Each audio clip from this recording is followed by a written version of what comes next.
Mga minamahal kong kababayan, Assalamualaikum. Madayaw ug mayong adlaw kaninyong tanan.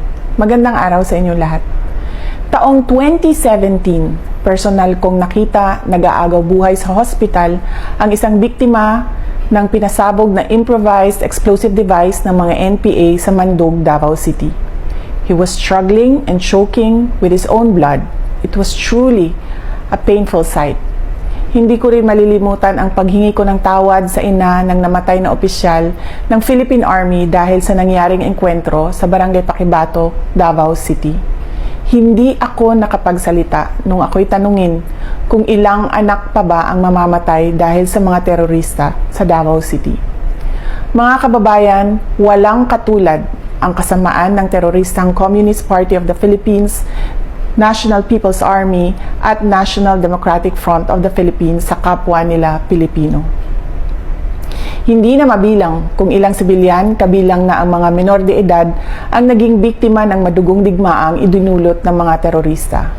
Maraming batang estudyante ang hindi nakapagtapos ng pag-aaral dahil dinala sila sa bundok upang maging armadong terorista. Hindi na rin mabilang ang mga barangay captains, kagawad, security volunteers, pulis at sundalo na nagbuwis ng kanilang buhay para protektahan ang ating mga komunidad. Nananawagan ang kanilang mga pamilya ng hustisya, subalit hindi ito makakamit kung bibigyan natin ang mga teroristang grupo ng amnestiya sa pamamagitan ng Proclamations 403 at 404.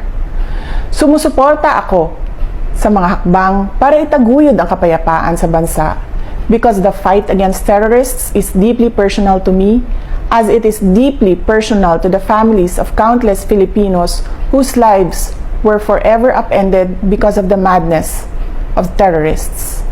Pero hindi ang pagbibigay ng amnestiya ang daan sa kapayapaan. Ang dapat nating gawin ay pagpatuloy ang ating mga nasimulan sa NTF-ELCAC at mas palakasin pa ang mga ito. Panalo na tayo, lumalaban na ang mga komunidad.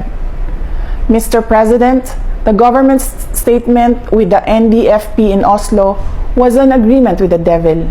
Napatunayan na natin sa kasaysayan na hindi sila seryoso at wala silang sinseridad sa usaping pangkapayapaan.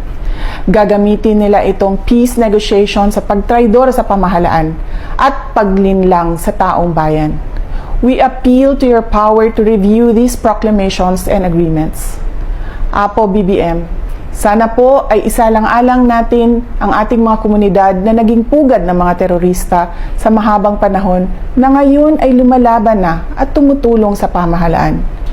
Let us honor the memory of those who died in the senseless and bloody attacks of the NPA, CPP, and DFP.